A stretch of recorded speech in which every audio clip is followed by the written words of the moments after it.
What's up, guys? Welcome back to the channel. Today we're going to be going over a couple of beginner tips and tricks to get the most out of our time in AFK Journey. These may be some things you know already, but these are things that I recently figured out after exploring the menus and having not much to do when I hit the progress wall. Our first tip is the character wish list in the recruitment area. After a few 10 rows, you'll unlock the wish list at the top right of the window. Clicking this will bring up a character wish list for every faction in the game. This doesn't guarantee you'll get these characters when you roll a legendary unit, but it will make it much more likely. You'll be able to set 2 legendary units and 2 epic units as characters for your wish list for each faction that is present in the game. And when you click on them to change which unit you want, it will also show you whether you own that unit or if you need to obtain them. My recommendation would be to go over to the character journal. This will show you all of the characters that are currently available in the game and whether you own them or not. You're also able to click on the ones that you don't own and see what each of their skills do. Using this can help you out immensely in building a team to your unique playstyle by finding a character here that you want to use, adding him to your wish list, and hopefully filling out your team with all of the characters that you want. Our next tip has to do with your team's resonance levels. In a lot of games, it's a good idea to level up one damage type character to a very high level and let them carry you through the game. But doing that here will hamper your progress immensely. For example, if we level our tank here to level 60, she'll get stronger, but our team resonance will stay the same level. And even making progress in the story mode is locked off until you reach certain resonance levels. Now, our next tip will actually be exploration and using the map properly. So if we click on the map again here, you're actually going to notice there's an exploration progress up here. And there's a little gift box next to it. If you go ahead and click that progress button there, it'll bring up the exploration journal. And you'll notice that we actually can get a bunch of rewards for finding all the chests in the locations. Things from equipment to currency and even diamonds to get more rolls. And if we click this drop down button here, it shows us all of the locations we've unlocked. I have Holostone at 94%. I just need one more chest. I wanted to do this in real time so I can show you guys exactly how it works. If we come back out here, in order to change locations on a map, instead of dragging and finding it manually, you can click this little switch button down here. We're going to switch to Holostone. And we're going to zoom in the map by holding this and coming in a bit. Now we can explore the map. We don't really see anything in the main town itself. But if we come on out here, we do notice that it is broken down by this black line here. And we have a chest missing here, which is the one we're going to need to do to get 100%. It'll also say Holostone here, letting us know that we are still part of Holostone. I believe it takes into account where the middle of this map is. So for example, if I slide it over to this location here, since the middle is here, we are technically in Golden Wheatshire now because this is Golden Wheatshire 5. So in the middle of the map here, if we scroll it down a little bit more to Holostone, we now know that this is part of Holostone. And you don't have to actually manually go here. You could click on the waystone, click this and teleport there and walk. Or to save you some time, you can have the game do it. Click on the chest, click on the boot, and the game will teleport you there and walk on its own accord. After finishing up the battle and collecting the chest, we go back to the exploration journal and collect our 100% completion rewards.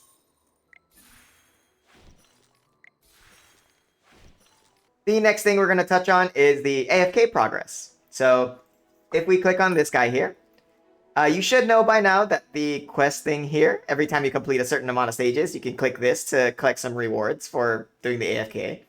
You can actually click on this eye here, which will let you know what your current AFK rewards are.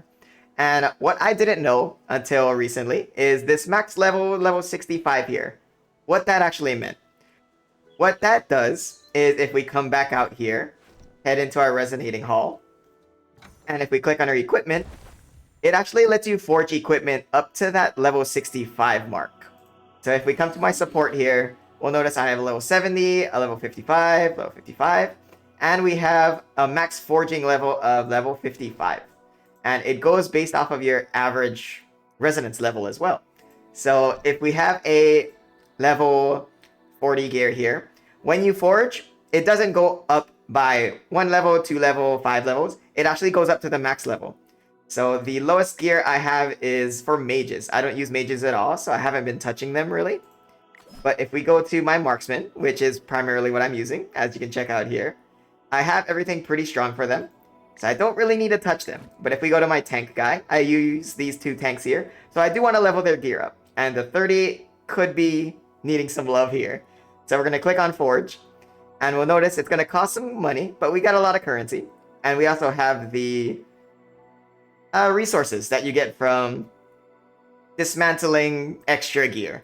So it's going to cost 122. And we'll notice it goes from level 30 all the way to level 55 in one swing. And it's going to raise our HP a lot, our physical defense more than double. And it's going to make us way stronger and way tankier. So we get that done. And now both of our tanks are way stronger. And you can go ahead and click this equipment and dismantle any of your junks to just get all of the resources right away.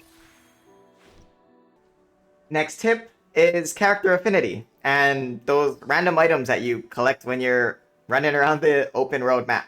So I have one right here, and what these do is it actually allows you to give them as gifts to your characters to raise their affinity level. And affinity, if we come to the resonating hall, you can click on any character. We're gonna do our bunny marksman here. We click on affinity right at the top right. And we see she has 150 out of 4,500. 4,500 is the max. And every time you reach certain breakpoints, you will get treasure from your character. So if we click on the affinity glass here, you'll see we got the 50 gems for reaching 100 affinity. And it goes all the way up to the 4,500 like we saw. And at that point, you will get an invite letter, which gives you another role. You'll get tails, so you can kind of understand the character. And you do have a daily limit of 50 gifts. And we have 16 of the pickups that we got on the map here and 10 here. If we pick up the guy that we have on the open road map now, we're going to get 1 glowy fruit. And if we come back to our affinity now, you will see that now we have 11. So this is where those plant things go, in case anybody was curious, because I had no idea as well. And they do have favorites. So if you want to make the most out of the plants that you grab, do look for which one are their favorites by that little heart icon there. And start raising your character's affinities. Our next tip will have to do with the Mystical House. So if we head on to there, and we go to our Mystic Collection. This kind of confused me when I first started as well. But as you're doing things in the game, you will unlock more of these collections to level up. And if we click on one here, the Never Ending Book for example, it says activated. Daily quests, we get 100% rewards and also plus 20 diamonds. And how we got it is by doing daily quest chests and doing it 10 times. So our next breakpoint will be 25 chests. We need 10 more, 15 to 25. And if we complete this quest, we get our daily reward of gold increased by 13,000. And it just kind of keeps going and going. It also gives you AFK timers because there is a max AFK time before you stop collecting rewards. And this will help you raise that timer. And if you want to see what you get completely from all of the things you have here, you come up to your bonus overview and it'll show you exactly everything you have bonus-wise from all of those things you have down there. So we have our daily AFK essence earned is plus 6. Our daily AFK XP earned is plus 10,000. Yada yada yada. Max AFK time plus 3 hours. All that good stuff. So don't get too crazy about this Mystic Collection. As soon as it unlocks, it's already activated. There's nothing you need to do. It's just done as soon as it's done. So if you want to have something extra to work on, feel free to check this out and start unlocking more things. Now, while we're in the Mystical House, we are actually going to check out the Emporium as well, because I actually thought this was just the regular pay shop, but it's not. It's actually the in-game currency shop. So you've got your recruitment store, which lets you use your tickets that you get from doing polls, and you can buy more polls. It does refresh on a daily timer. I do recommend getting any of the things that are on sale. Like, I can get 2 of these epic invite letters, which I'll actually go ahead and do, because at the end of this video, I do want to try to do a poll session for you guys and see what we get.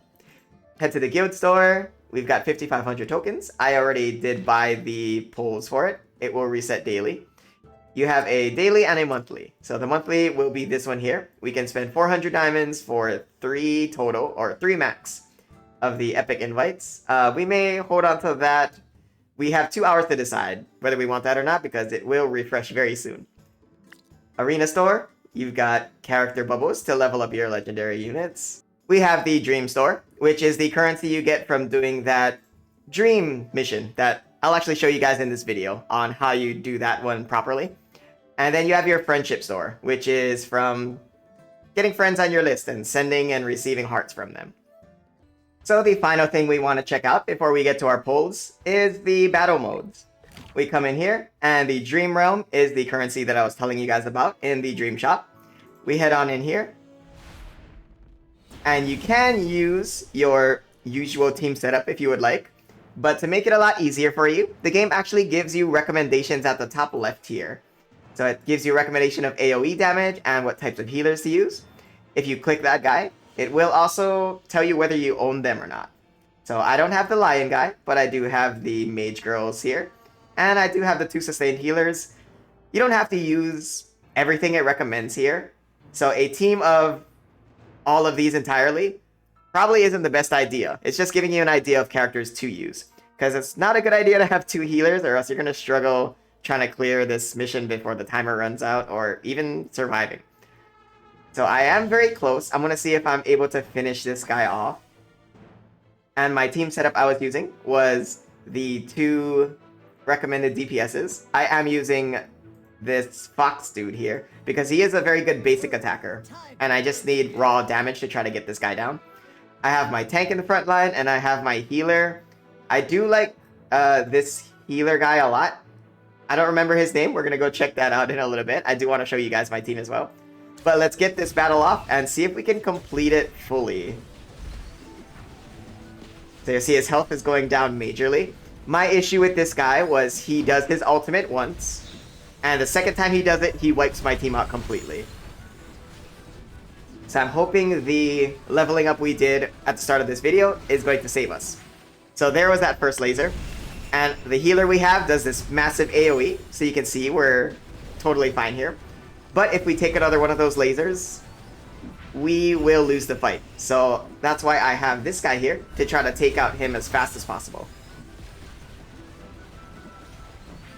It looks like we may get it, guys. We're very close. That bar is launching. We are on the wire. And I need you guys to do it. Okay, perfect. So we did it. And what happens when you finish the mission? You're going to get the rewards here, of course. And in that chest, we get invite letters. Perfect. We got more roles for you guys. So he gets defeated. He gets leveled up. And all of this gets reset in 2 hours. So if you go ahead and battle again, it does reset your chances to 6 out of 6. Recommendations still are the same, so we don't need to change anything there. We go into battle and try to see how much more we can push him out. And it's just extra rewards for doing a little bit harder. I doubt we are going to get much further than maybe 20%, but can't complain with free rewards, right? So that laser already took out 2 of our guys. We are right at death's door for our tank as well. He's holding his own, but I don't know how much longer he's got. That boss's bar is skyrocketing. Couple more hits. 1, 2, and we're probably spent here. There's the laser. No laser yet. There it is. And not entirely wiped yet. But our tank goes down. Our second tank goes down from Cicia, and she goes down as well. We didn't get very far, but you will see here, we get a little bit extra rewards. XP, 56k. That's a lot. Not really nothing to scoff at. And that is how the dream battle works. Before we get to our polls, I am going to go ahead and head to the Resonating Hall, show you guys the current team setup that I'm using. And since we did get that XP, I would like to show you guys here as well. Resonance level 58. We leveled up our tank to 60, and you noticed it didn't raise the resonance level. But if we raise our lowest guy here to 59, it is now level 59. So that's why it's good to level up your team evenly, because it is just going to help you in the long run. It's actually a bad idea in this game to spam all your resources into one character. We're not going to be able to get to 60, but we are going to be able to check out our characters here. I have Antandra. I use her as a secondary tank at the time being. I don't really use her for her skills or anything. I just need a second tank to help keep our tank boy Lucius alive. For DPS wise, we are using Cecilia and the other marksman, Laika. They do a lot of damage for us, and it's a lot of sustained damage because we have our tanks here, which makes the game take a little bit longer because the tanks are not doing a lot of damage, but we also aren't really stressing in the backline. And with our healer boy here, Smokey and Mirki, he keeps everybody super healthy, and I think he's like, I haven't seen the other healers yet, but he is a fantastic healer. I'm gonna actually show you guys a battle before we get into our polls here. I'm gonna head to someone that's relatively strong. I think maybe this guy. Let's check him out. He's level 53. That's not bad. So we're gonna teleport to him and do the battle. And our guys are about 59 or so. So you're gonna see this is relatively close to our level. So this mission is to defend the crystal. We're gonna take out Rowan, take out this guy, and we're gonna set up our team here for her. To protect our guys and our healer boy here. We want him to be as close to our tanks as possible because he heals in an AoE, and if he's too far away like back here, his heal will not reach our tanks. So we're going to change. I like to use the Enlighten for the attack speed of our marksmen in the back. We're going to stick them back here. And a good thing to always check is the sight lines. So if you click on this icon here in battle, it lets you know which enemy is attacking who. So if I stick him up front here, for example, you'll notice all of the lines go to him, and he's just going to take all of the brunt of the force and drop him immediately. So if we pull him back here, you notice that only 3 of them are going to do him, and these other 3 will attack her. So it'll make them much more likely to survive during the fight, and it gives our healer time to build up his energy and start his healing process. So you'll see this big AoE from our healer is covering everybody, so we've got no worries on healing. Our CCO marksman summoned her tank guy out there, so now we have extra tanking. And at this point, once the Mirki gets his heals out once, it tends to last long enough to get his ultimate again. So during the entire fight, he's healing the entire team for a lot of health. Our tanks are also giving each other shield. Lucius gives shields in an AoE. So we are not stressing at all on our guys dying. But our damage could be a little bit higher. But no stress, right? That was no problem fight. Well, victory is... And if you want to check out our DPS charts here, you'll see Cecilia and our marksmen are doing the brunt of the damage. Where our Mirki is pretty much just doing whatever he does. Surprisingly, his healing isn't that high because you notice Lucius here. His shielding didn't go down far enough for the healing to have to take effect. So his shielding and her shielding are doing wonders for them to even need healing. And the healing here is done because she heals her summon every time she casts her ultimate. Alright guys, the best part of the video, we're gonna head on over to our poll section. I would like to do 2 10 rolls for you guys. So our first one here.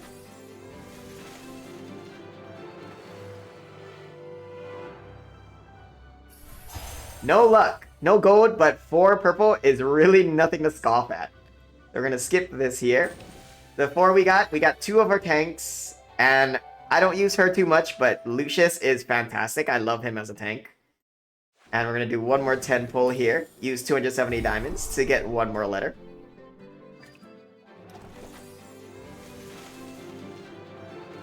If we could get a gold here, that'd be fantastic, but I wasn't expecting it. So we did get 2 purples, not as good as our first roll. And we did get our tank girl though, so I can't complain. I haven't used this guy yet, but maybe he's strong. Finally, we'll head over to Epic Recruitment. If I did a 10, it won't let me. So I will do my single pulls for the Epic Recruitment for you guys. And we're just gonna skip all of these here as soon as we can. So our first one, we've got a green. Not great. Next roll here, we've got a blue. Not great as well. But we're gonna keep going here. Maybe we can at least get one purple game. It doesn't look like it. It looks like we might get shut out here, guys. I'm gonna let this one play out. Not at all. We got a green. So that'll be it, guys. Thank you so much for watching. I hope this tips video helped you out a lot. And if you did like the video, don't forget to leave a like. It'll help the video out a lot so people can find these videos and get the tips that they need in case they didn't know any of this information. As always, stay awesome, guys. I'll see you in the next video. Later.